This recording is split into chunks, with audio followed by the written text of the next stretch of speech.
off of one platform.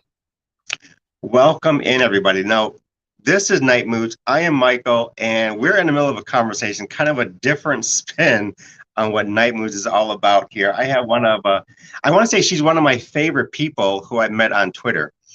She's going to be coming on. Actually, we're in the middle of a conversation, so I'm just going into this as if we just started it, but we really haven't started. But I got to do some house cleaning stuff first.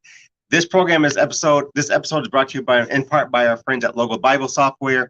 Logos combines digital books with intelligent software to help you study the Bible deeply. You can do word studies with one click, search for virtually anything in your Bible, and enjoy dozens of features that help you see more in the scriptures. It's like having a personal Bible studies research assistant. Click the link in this episode and get your copies of Logos 10. Welcome into Night Moods.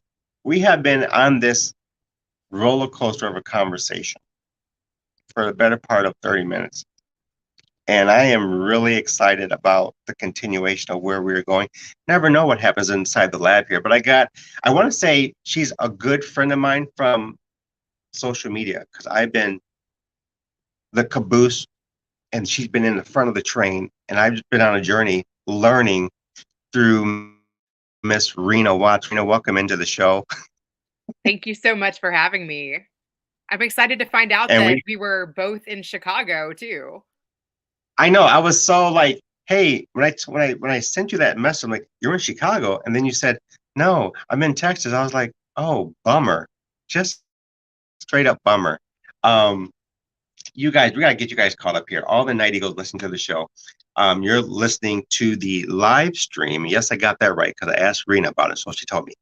And for you listening to the podcast, thank you for listening. Remember to support not only Night Moves, but support what Reena is doing. We're going to be talking about what her podcast is all about, even her business, her life coaching, and the exercise of life that she is a part of, how she's changing the lives of many of her connections. Welcome to the program. Thank you so much. What a warm, amazing intro. You are a fantastic host. Well, this is fun because I feel like I was getting a text message, get on the show. So like literally we have been here having a conversation offline and you have missed out on a whole bunch. So we're going to talk a little bit. We're going to be around the merry-go-round of life. We're going to talk about maybe faith. We're going to talk about business. We're going to be talking about just life in general because as I've learned, life can really distract you and it could get sucky sometimes. So we're going to talk about some personal things inside the lab. And yes, I do use Logos 10. It is phenomenal if you just want to learn about the scriptures, about theology, about the different formats of scholars. Get yourself Logos 10, get the link, and you will never miss out. It's really kind of cool. So here we go. Let's kind of get back in on the track of life where we have been because we got to get them caught up. But then again, you just can't get caught up.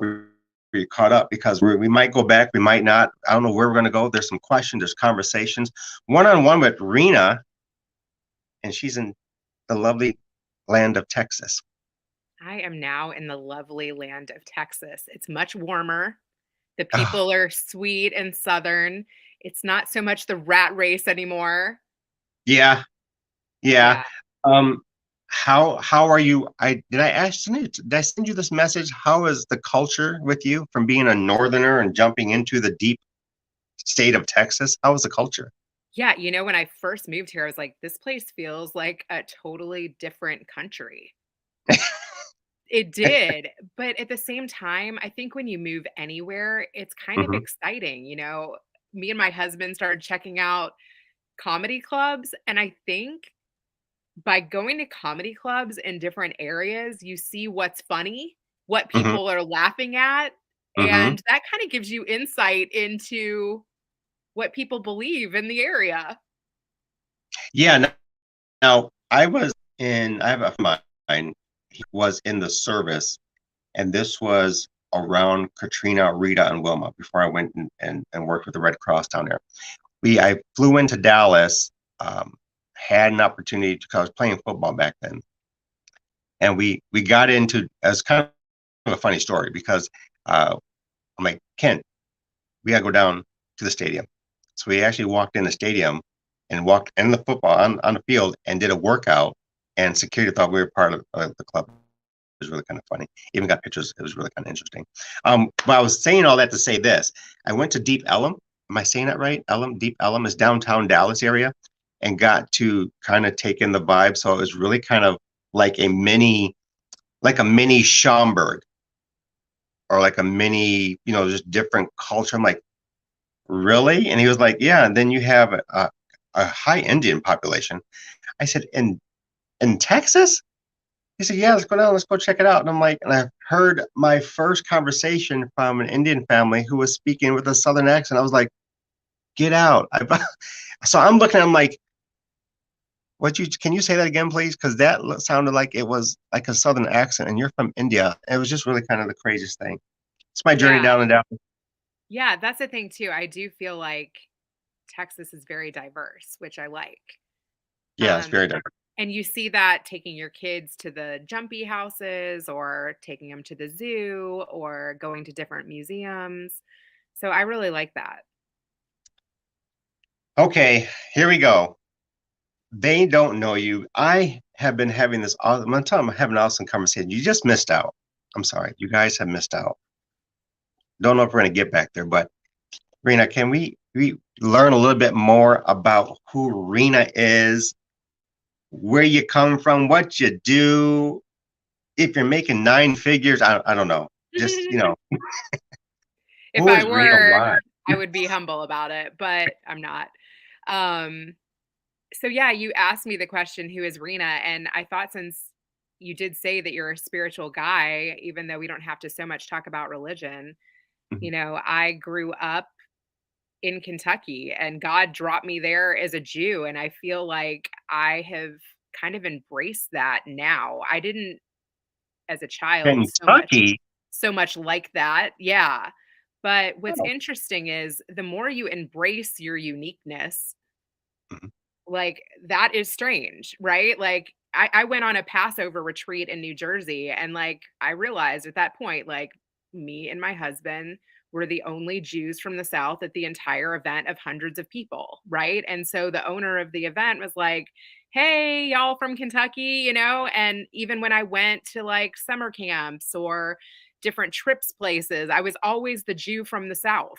I made friends with other Jews from the South, right? And so now Wow, that's even part of my story. that's I cool. am yeah, I'm, like, trying to figure out why God did that, but I would say that is a part of who I am because it wasn't something that I was always proud of growing up. Really? Yeah, I felt like an other. I felt different, Is that and because of the history that involves our Jewish brothers and sisters, or is it because of the craziness against our Jewish brothers and sisters?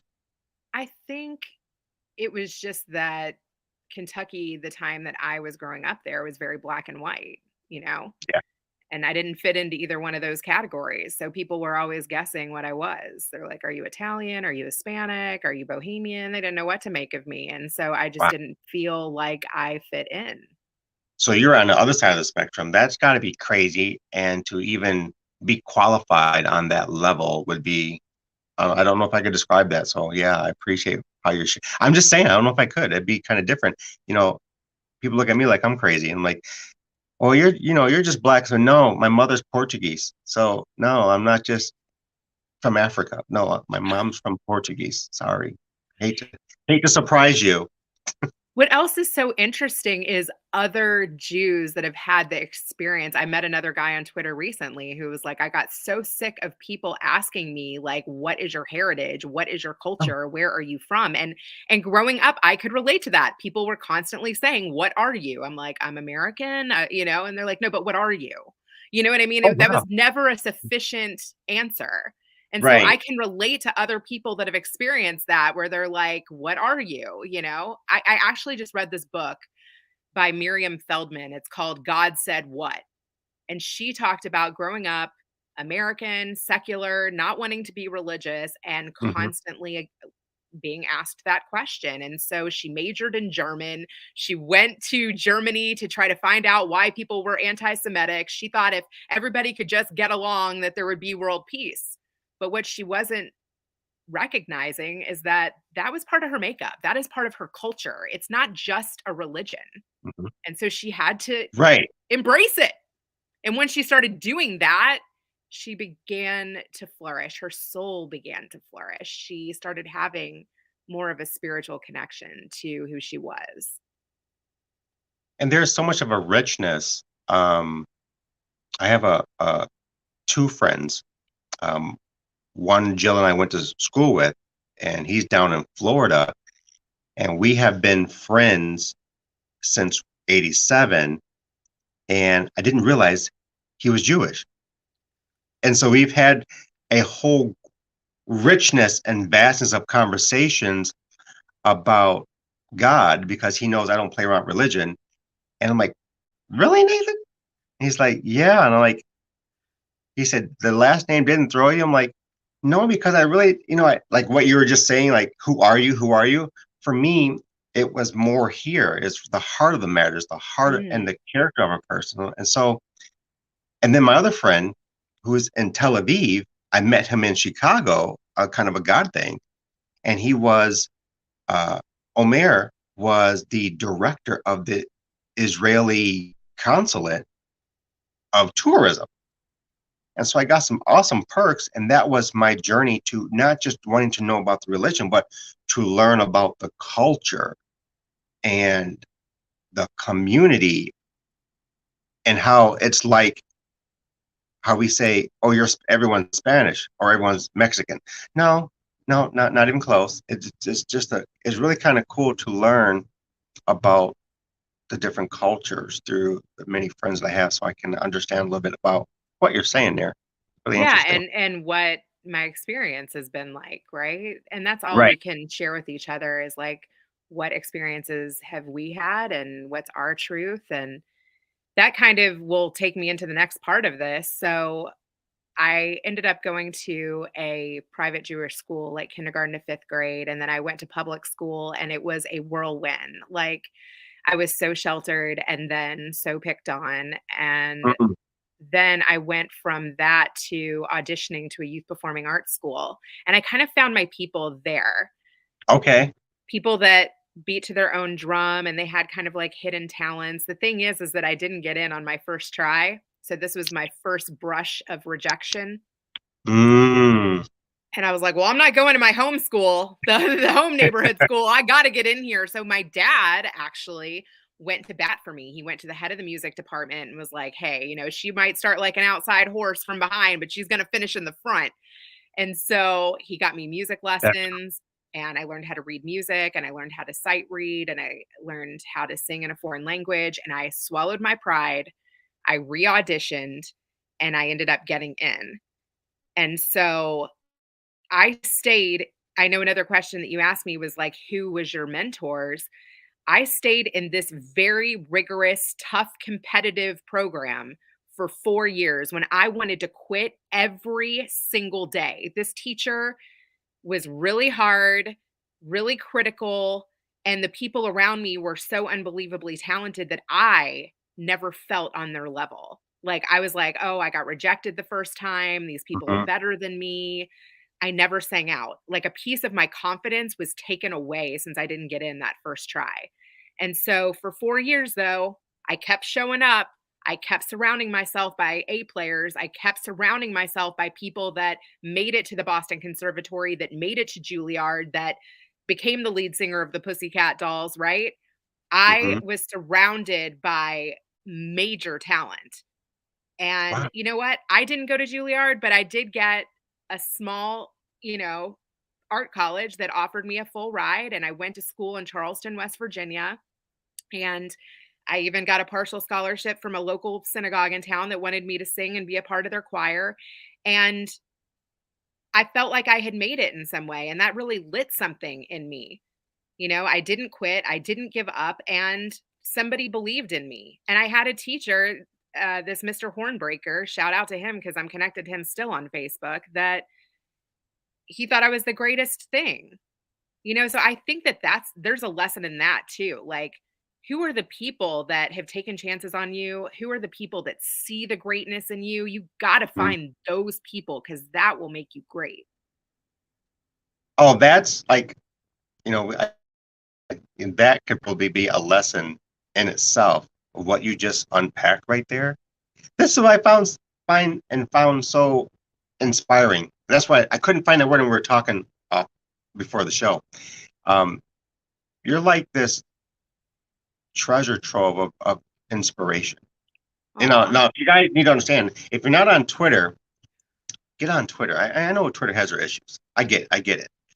But you're gonna find some really cool people. Like, I can't even remember how I connected with you, to be honest with you. It was just kind of like, you should follow this person, and then I'm like, let me see what this person's talking about. And I'm like, oh, okay, interesting. So for me, I love learning, and so through, like I was telling you, through you, I have been learning a great deal of people connection, which was something for me that was I'm okay with that. I'm solid. I'm good, but it's just on a whole nother level where we use our people skills and what's between our ears to really learn about who we are through the vastness of conversation. So you're inspiring, and just like what you just shared could be very, very inspirational for someone listening right now. I'm telling you guys, you got to follow Miss Rena.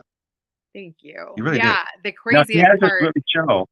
Go I ahead. I didn't tell you the craziest part of the story. So, like I mentioned, I went Oh, to school with the lead singer of the Pussycat Dolls, Nicole Scherzinger, and favorite. yeah, she's incredibly talented. And right before I performed for all of the colleges on that day before they offer up the scholarships, she took me into the music closet and said to me, "Rena, I have seen you for the last 4 years. Like today is the day that you need to sing out." She was like, "I will sit in the front row." And she did. She bobbed her head, she affirmed me, she helped me believe in me. And I sang to her and I sang out. And like I said, I got 2 offers to 2 small schools. And the one that wanted me more, I went to because I wanted to be wanted. But if you can affirm Wow. someone else, if you can Yeah, be that person, if you can bob your head, if you can help somebody share their truth, that's what I want to do for others. I think you're doing it. That is your present from what I have been like a sponge and like a fly in the wall, if I could say. And many of your episodes are, you only can know so much about someone on the Twitter space as what we deliver. But to be a sponge on a wall, yeah, I believe that's what you're doing right now because of what your podcast show is about. And not just your podcast show, like what you said, this is your experience. So you are allowing others to be at the table of your experience. And so for us who are sitting at the table, we can choose to relate with what you're given and what you're presenting, which I really think is really kind of cool, by the way. Thank you so Really do. much. And to have Nicole pour into you, that's like power affirmation. It was amazing. I mean, she was a triple threat.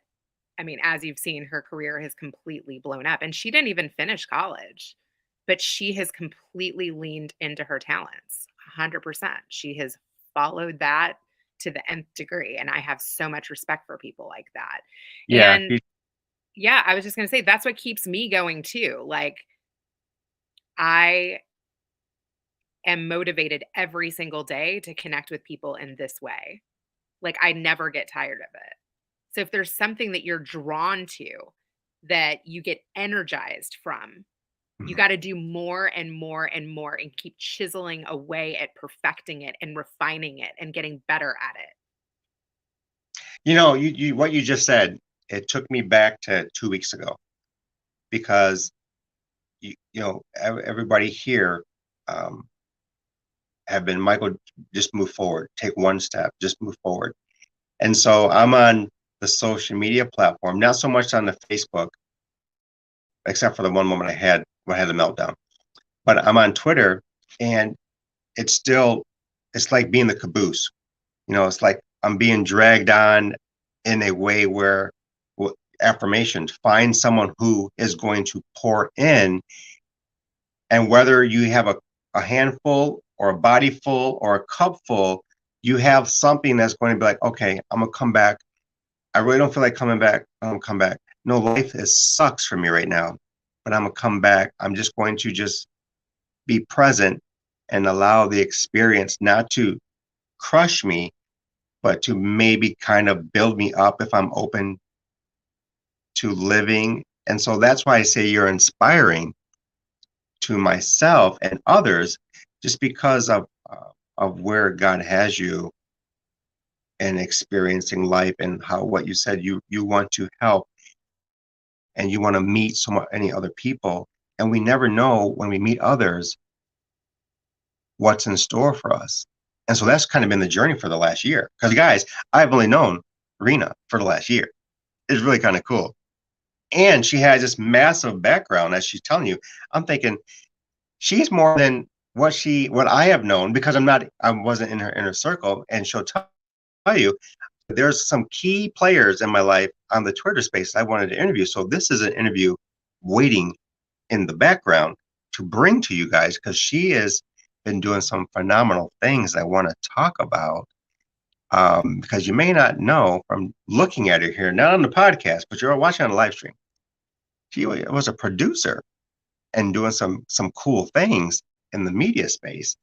And what was that like? And how did you even get a part of that? I was going to ask you. What made that dovetail? Was it learning when you're at West Virginia to get into, not West Virginia, Charleston? Yeah.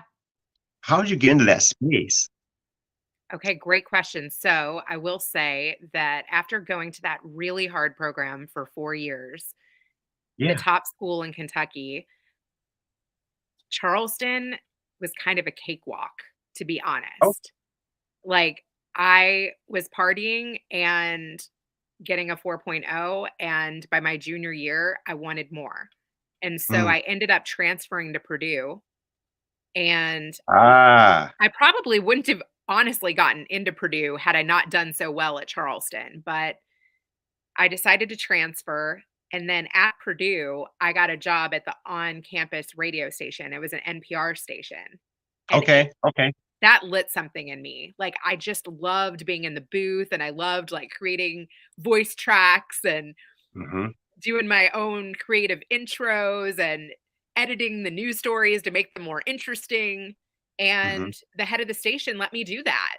And so I applied to WGN from the career resources at Purdue.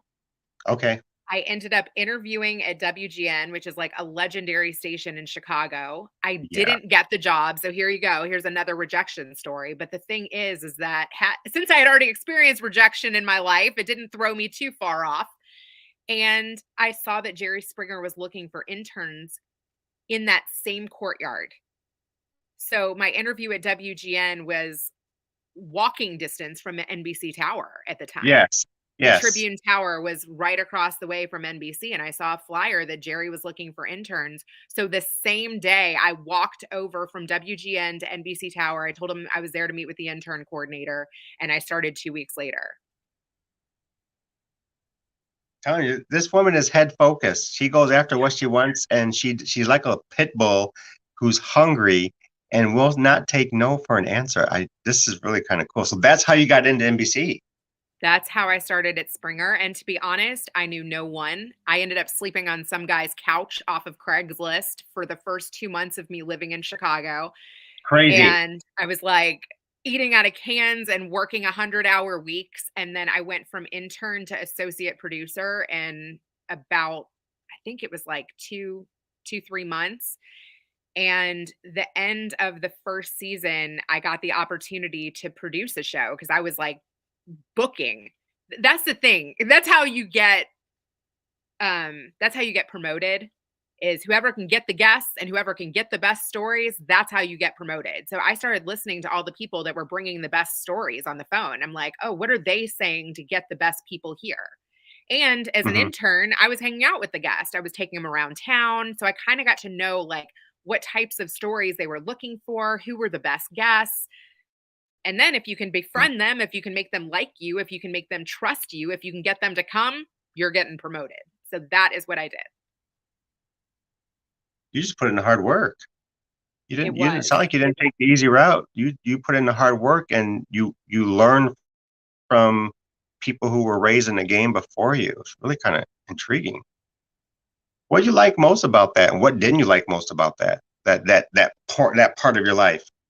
Yeah, what I liked most was when somebody told me a story over the phone and it was like a fire story. Like I felt the story through the phone and then I got them to unfold it in the same way on stage. That was a high for me. Okay, I get Yeah, that. I I get that. love that. But what I didn't like is it was taking over my entire life. I was living and breathing the show. I was obsessed with it. I became a workaholic.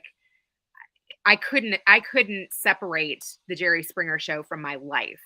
So Really? I was living and breathing it. I didn't even know that I was experiencing burnout until afterwards, but and I know that's kind of an overused term, but when Yeah. I say burnout, I'm talking about I was waking up in the middle of the night like still thinking, that I was like there. Like Oh every single wow. day was the same for me. Like 7 days a week, I was just living and breathing the show. My friends were the show. My life was the show. I was putting everything else second. I was smoking 2 packs of cigarettes a day. I was super unhealthy. I had no balance. And that is not maintainable long term. I didn't see it as maintainable long term. Something had to give. And truthfully, after producing the season opener for the 3rd season, I had worked on the show, and it was like an insane show. Like everybody was like congratulating me, and I was feeling good. One of the Mm-hmm. guests came up to me and he said, "How can you live with yourself?" Oh. And that stopped me in my tracks. It uh, went from people were pouring their heart and soul out to me and I was helping it unfold and they knew what they were getting into to me kind of thinking like, am I destroying people's lives? Is there something else I could be doing that's more redeeming? Like, are there other shows that I could work on? Have I proven myself enough? And mhm, I literally that day I took a mhm. white box, I packed up my stuff and I never looked back. Wow. Do you ever go back to watch Oh yeah. reruns, or do Oh you? yeah. Okay. Do you watch Steve's show? I have a little bit. What's crazy is I worked on the pilot for the Steve show. I never thought that show would have gotten picked up or lasted as long as it has. I just saw it last week, and I'm like, 2023. He's still rocking it. I'm like, oh my gosh. Okay, that's amazing to me. It really is. So you have a drive factor, and now, okay, this is really nuts. This is how my brain works because we just go where we go, right? So, what do you now having tasted, I guess, success on that level? What do you consider success for you? Ooh, that is such a hard and good question. My definition of success has for sure changed because at one time, yeah, it was how many times can I get my name in the credits, right? Which is Right, so ego based, right? I right. think now and even what drew me to my husband, like when I met him, I was on working on Nanny 911 as a post-production supervisor for the 3rd season. I Hmm. think success now is having balance. Like being able Oh, to do what you love, but also getting on the treadmill, drinking water, getting a full night's sleep, giving back to the community, making money, yes, but it shouldn't define you. oh, that's good. I know I have pencil and paper, but that's good. See, because I like that because I guess there's this prescribed commonality of what success is supposed to be across the board. And so, like you, I'm like, for me, I've had to redesign what I consider success for me. Yes. I've even said, if my success isn't, the 5 figures or 4 figures, or maybe not even the 3 figures, then so be it. I really don't care because I understand good name is better than riches. I'd rather have my name solid and rather have me as having good character, morals, and integrity versus, well, Michael, just throw some money at him and he'll do and say what you need him to say. And like what you said, there's credits. He's got street credibility. He's got ministry credibility. His business is doing whatever it's doing because of who he's rocking with at that moment. So there are just things that I won't buy into because I don't want to tarnish who I have cultivated since being 21, 22 years of age. Because everything before that was kind of like me in a petri dish. And I was, I'm the experiment. And so I was tired of being the experiment to everyone's entertainment. I can just relate to so much of what you just said because there were many years of my life as well where, yeah, if somebody was willing to pay me, I would market them. And now it's much more of, are you marketable? And do your values align with my values? Because I can't just be bought. Right. See, it's really kind of cool. I had to take a breath here because like we have literally been going at it. It's really kind of cool because it's just authentic. And so I'm talking with Reena, and Reena is the host and CEO of Better Call Daddy. This is a podcast show that if you just looked at the title, you would probably say what you want to say or think what you want to think until you get into the chapters of her life book. And this episode, this podcast, this creation is a life book to me because as I was telling you before, it's like a diamond. And you think you're getting something based on comedy or something entertaining, but no, you go deep and you go hard, and it's about like what you're saying. How can you give back? And so what I've learned about you is every one of the episodes that I have been able to listen to, it's like you peel it away, and then when you lay it back down, it's better. That is such a nice compliment. I will say that my dad has always been my biggest cheerleader Mm-hmm. and my number one fan. And he always wanted his own show. So, in some ways, I do feel like this is a legacy piece for him. I'm like, you know what? I can help make that dream come true for him. And he's given me so much wisdom that I want to share my dad's wisdom with the world. And I feel like the world is very much missing the intergenerational connection right now. Yeah. And so I'm bringing intergenerational wisdom back. Cosign. I said mic drop. I got a microphone right here, but I can't touch it. That's for the radio. Mic drop. And also, too, another thing, and even thinking about creating a theme song was like, if you don't have a dad, you can adopt mine. If you need somebody that, can pick you up or can answer some questions that you don't have anybody else to ask those questions to, like my dad's pretty good. And Mm-hmm. he's willing to talk about all kinds of subject matters. So He's open. he's open. Sometimes I might have to edit him a little bit, but he's from a different place. He's from a different time and he's real. And growing up, I didn't always appreciate that about him. I was kind of embarrassed by it. But again, that Mm-hmm. goes back to accepting who you are. And I love that my dad has always been comfortable in his own skin and he helps others feel that way too. So dad has really inspired you. What role does your mom play in your life? That's a tough And does she question. play? That's a tough question. I will say that my relationship with her, I wish was better. Mm. She had me really young. She's still with Okay. my dad. I mean, uh, she got married right out of high school. They were Mm-hmm. high school sweethearts. And Mm-hmm.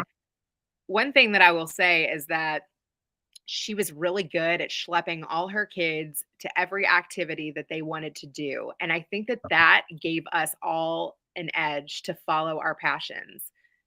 That's Oh, something that I don't feel like I'm as good at as her. But I do question, was it because she wanted to look cool to the community or that she wanted Okay. to fulfill something within herself? And so I have tried to get my kids into different activities, and right now they're each in one. So kudos to me because as a mom of four, that's a lot. Yeah. Um, but I don't force my kids to be in activities. When they're done with them, I'm like, are you really done? Or, is this something I should push you to do? Or have you gone as far as you want to go and you want to explore something else? So Right. I feel like my mom a little bit forced me to continue with things instead of maybe becoming like a specialist in one area. I think it's okay to just focus on one thing. I'm actually really proud of my daughter. We moved to a new school this year and she's a girly girl, my daughter. I mean, the fake nails, she goes to Sephora and spends hundreds. She buys products I don't even know what they are. And all of the friends in her grade joined the basketball team. And she decided, to join the basketball team too, even though she had never played and she spent most of the season on the bench. But I was like, Oh, wow, I'm so proud of you. And she even made a basket on the second to last game, and the team went wild for her. And I that's think cool. it's so good to encourage your kids to do things that they might not believe in themselves to do, because that's how you get great, is accomplishing things that you didn't think you could.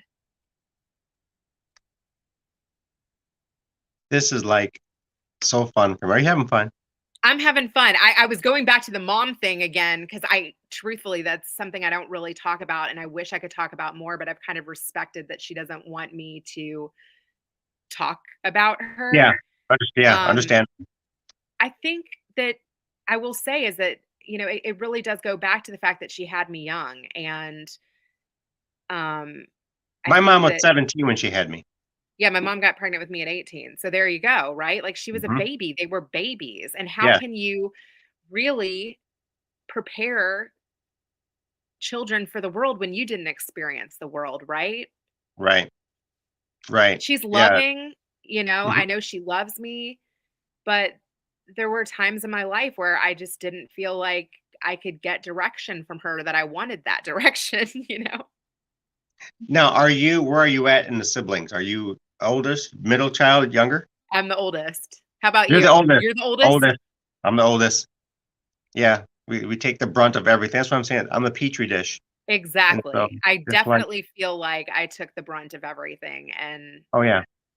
Oh yeah. Because we become the test of how to I guess raise a kid, right? And like what you're saying, my parents are 17 and 18. So to this day, like when I'm flying with mom or when we're traveling, they're like, "Hey, your sister's nice." I'm like, "Dude, that's my mother. Check yourself. That's my mother." No way. I'm like, "Yeah, that's my mother." And some people think sometimes she's my girlfriend. I'm like, "Oh, you're a far stretch.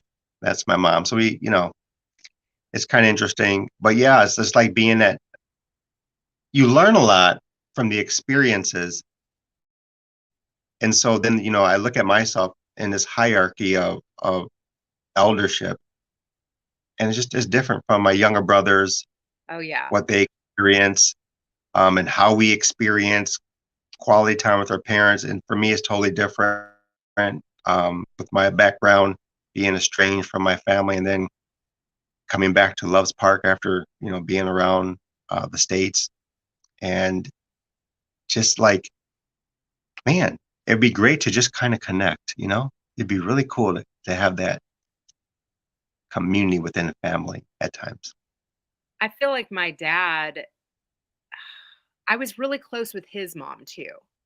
So Okay. even though I couldn't have that real closeness with my mom, I feel like my dad's mom was a second mom to me. Like I grew up with all four of my grandparents almost walking distance Yeah. from our house. And so they were Yes. like second parents to me. So again, like since my mom had me young, one beautiful advantage of that was knowing all of my grandparents and many of my great grandparents. And that very much shaped me. That's like you don't hear about that anymore because I we grew up the same way. Like Yep. I knew, well, I can't say I knew.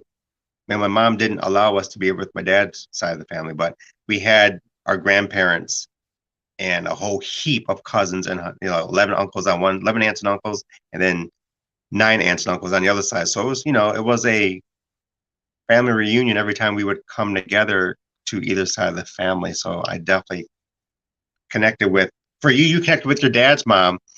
I connected with my dad's mom and my mom's mom more so than my mom, just because it was, looking back then, it was tough. Yeah.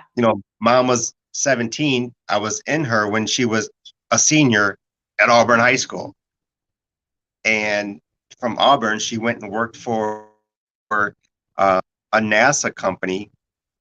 And that's all she did was sit at a circuit board and make circuit boards for the space shuttle program, And so now I'm sure I was, well, I don't know. Were you a latchkey kid? I was, and also my mom got a lot of babysitters. Like, she had 3 kids by, I think, 25, 26, and she was overwhelmed, and I can relate to that too. I mean, Mm, I've got 4 kids now and not a lot of help, and it's a lot. Yeah. crazy. Just crazy. This is a conversation one-on-one with myself and Reena sitting here inside Night Moves. Reena, are you okay? Because we have been at this for a little bit, and I want to be mindful of your time here because we're almost coming to the end of the show. I think we're about 20 more minutes on the live broadcast, but we have been talking for a long time here.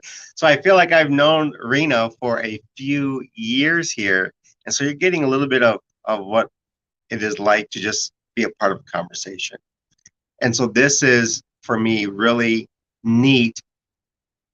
And the experience of getting to know you has really been fun for me on this Aw, level.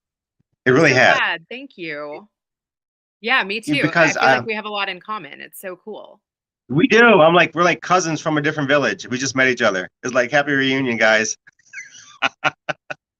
Just amazing. Um, we talk about wisdom. Now, I'm going to throw a soft question at you. What's the best wisdom you received up to date? Mm. I took note of something my dad said this morning. I have to say, in my work life, the biggest wisdom is that you better have somebody second take a look at contracts that you sign. Yes. That has been a big lesson to me. If somebody says, "Oh, I've got your back," or "Oh, you can trust me," you better have a third party look at contracts, and somebody who has your best interests in mind look at anything legal that you sign. Yeah. And then alongside that, it's always good to laugh, because if you don't laugh, you'll cry. That's a good point there. Yeah, so true. Yeah, I laughed this weekend on the way out to Fort Collins. So it was very liberating. It's like I've been like in this prison for 3 weeks. Literally, put me in a prison, put me in the end of the cave behind the boulder with a little bit of sprinkling water and no food. That's where I've been. It's been crazy. I think you So need yeah. to head up to a comedy club. Actually, I feel like one thing that has really helped my marriage, I mean, I've been married now for 15 years, is that for Oh, 7 of those years, 7 years, we did date night once a week. That is an investment, okay? And the last couple of years, we're just going to comedy clubs together, having a couple drinks and laughing. And I think that I wish we could do it every week still. Life wow. gets crazy. Like, we just moved across country. He's got a new job where he has to prove himself. All my kids are adjusting to new schools. One needs glasses, one's having a bat mitzvah, one's still in my bed. You have to make time for each other. And I do think that it's a message even to myself that you got to have adult time where you're not just talking about bills, where you're not just talking about kids, where you can laugh and have a good time. Right. Yeah, we gotta talk some more. Yeah, yeah. And no date night happening. It was, just work. child out of six, and what's coming due, what's church ministry, the business, blah blah blah blah blah, and no interaction. So yeah, we gotta talk some more. Yeah, Speaking of prison too, because there was this guy, yeah. Craig Stanlin, who I had on, and he just did this post on LinkedIn today about what he learned from prison. What Oh, simple things that he learned from going to prison for fraud. And he was talking about journaling being like his number one thing, and writing down daily. This is the hard part. Consistency, yeah, daily journaling, daily writing down what he's thankful for. And when you're in prison, you're thankful for clean sheets. You're thankful right, for heat. You're thankful for a soft mattress and nobody messing with you in the middle of the night. You know what I right, mean? And if right. God, I was just reading this other book too that a guest sent me. Deborah Driggs sent me a book called Son of Basque, and her grandfather grew up, during the Depression, and he was a hobo, and he was hopping box cars and having to eat apricots and cans of beans. I mean, God, we live in such a time of abundance. Can you imagine? Abundance. I mean, we I have know. HEB and Jewel and all these amazing grocery stores, which make eating affordable and delicious. Yeah, yeah, it does. You just said boxcar. I remember that because I would hear the stories of my grandpops. Um, this generation wouldn't even know what that means. I'm telling you, it's totally this generation to what it was in our generation. And I'm sure our generation was like that to our grandparents. Are like, you guys wouldn't understand what the depression was like because you have everything. I'm like, yeah, stop complaining. Realize you have more on acceleration than 100 years. Like, a new phone every 2 years is kind of retarded. It's like I got to have the latest, greatest gadget, or the clothes or the shoes. Is like, man, in the '70s, Buster Browns. Just give me a pair of Buster Browns. I am straight with some Buster Browns.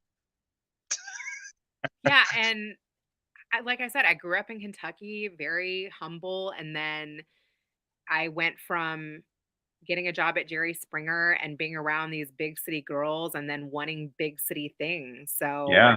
I was like, "Oh my god, like I thought success was being able to get my hair done at Mario Cicosi. I thought success was seriously being able to get facials and being able to like get all of these extras that was like a normal thing for the girls in the office." And then I moved to LA and then that was on steroids, you know? Major, major, Oh my god, and it's major. still crazy. Like, you can always look at people and think they have better than me or they're further along than me, but I think, again, the grass is not really always greener, and everybody has trauma, everybody has drama, and you just gotta keep leaning into what brings you joy and Hmm. the people who are your cheerleaders. I mean, even on social Hmm. media, right? Like, you know who the people are that are showing up for you. They show up for Yeah, you on multiple platforms, right? So go yeah, support them back. I don't believe you right. have to have 1,000,000 followers. I really don't. I don't believe you have to have 1,000 downloads per episode.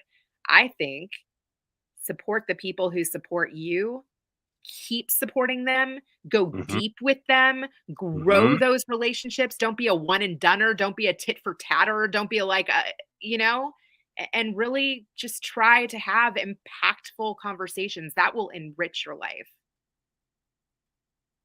Man, this is fun, you guys. You just answered a question that, well, you kind of answered a question. How do you want to improve the quality of life? I think you kind of nailed it right there. You know, how do you improve? And then my other question to that, my lead up question is this: that life or this life? What do you Mm. prefer more, that life or this life? What is bringing you more quality to you and the babes and the husband? That life or this life? That's a great question. And for a long time, I didn't think I could have both because when I worked in entertainment, Hmm. it was just entertainment and it was before I had kids. But I will say that I have been fortunate now to be able to manage my own productions. And I have worked on healthcare podcasts that I do while my kids are at school. And I have been able to help other people create marketing materials. And I can do that while they're at school. And you know what? sometimes my husband is gracious enough to let me do a 7 to 10 hour shoot on a weekend, and I can still show up for my kids' class performances. Do I have to say no to some opportunities when, like, some people want me to travel or do things that don't work with my schedule and I don't currently have a nanny? You know what I mean? Like, I can't Mm-hmm. say yes to everything, but I Mm-hmm. can say Mm-hmm. yes to both. I can It is possible. What's interesting is I'm getting ready to interview this nanny who had me on her show. She's from Chicago. She did a show called Windy City Nanny, and Oh. it was right after I'd had my last kid. So it was about 3 years ago. I had a preemie. He came 7 weeks early, Oh. and at the time I was working full time. I had a nanny. It was pre right before COVID, and I was living the best life. I was working for an influencer. I was making a steady check. I was, Mhm. being a part Just of doing it. I was doing it. My older 3 were pretty independent, and then I decided to mix things up and have a baby 7 weeks early. But I got picked to be on this show, and this nanny said to me, "You still can have it all. You still can have it all. You may need some help. You got to find your tribe, you got to find your village, but you can do it. If that's what you want, if that's what you truly want." And I shouldn't feel mom guilt about that either. No, no, not at all. No. And so I did. I ended up hiring a nanny for the first time in my life because I could afford it from the role that I had. And I did that for about 9 months. And then COVID happened and mixed things up again. And then I decided that, I had 4 kids at home and they came first and they were going through a lot and they needed me. And there's going to be ebbs and flows of life, right? You're going to sometimes make Mhm, more money and sometimes make less money. And sometimes you'll be able to do more things you love. And sometimes you're going to do less mhm. things that you love. And some days you're not going to want to do anything at all. And all of that is okay because you are exactly where you are supposed to be. I need to have you back on. We got to come to a close. I got mixing up in the lab, put you in the hot seat in the lab to ask you questions on, but this is I hope to have you back on. I would You love know, to. I would love to. because you to me is like we're like cousins from different villages. And so this is really kind of awesome. I hope you Night Eagles, if you have a question um, about what Reena does, and we haven't got even into the depths of what you do because it's just been a phenomenal conversation. I've been having so much fun here. Nightmoodshdq@gmail.com. There are some questions that I'm going to hold for another episode with you just because we're up against time. We're up against time. I know you guys, we're up against time. I get it. But sometimes you save the best for last. And that's what we're going to do. That makes me tell you, stay tuned. Hopefully, we'll get Miss Reena on for another show. Better Call Daddy is the name of your podcast. Where else can the viewers and the listeners connect with you? So it's Rena Friedman Watts on LinkedIn, Rena Friedman Watts on Instagram, and then on Twitter, where we connected, it's Rena with 2 E's. So Reena, Reena. Reena is on Twitter. It is really kind of I like Twitter. I'm getting used to Twitter. Yes, it has issues. Um, but if you have a question, she is a treasure trove of inspiration. She is an oasis in life.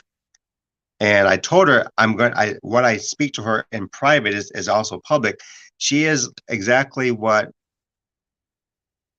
God has in your life because we all have a pathway. And she's like this person at the oasis, and she's authentic. She loves life and she cares truly about humanity. And that's what I love about you, that you truly care about humanity, and God has allowed you to do some amazing, amazing things, and you're humble about it. And that's like the coolest part is your humility. And for me, thank you so much.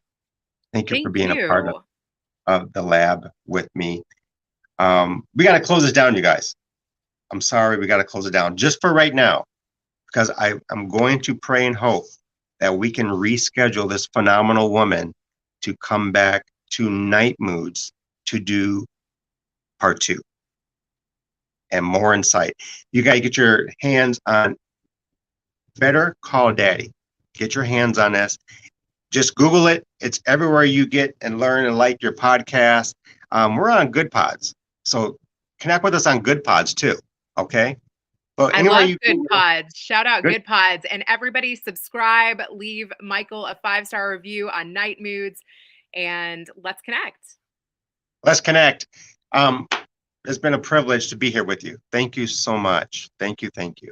You're amazing. You're a fantastic host. You made this fun. Thank you. Stay tuned for the next episode. Brenda Lofton, one of my mentors, is coming back into the lab. We're doing some repeats because we have some unfinished business. Thank you for joining me on Night Moves, everybody. Remember to subscribe and share and support the movement of community. All our guests are in the same situation. Support everything that we're doing here. And we appreciate you. Talk to you on the next time. Remember to love yourself as you love others and bless yourself before you bless others. God is good. Be well.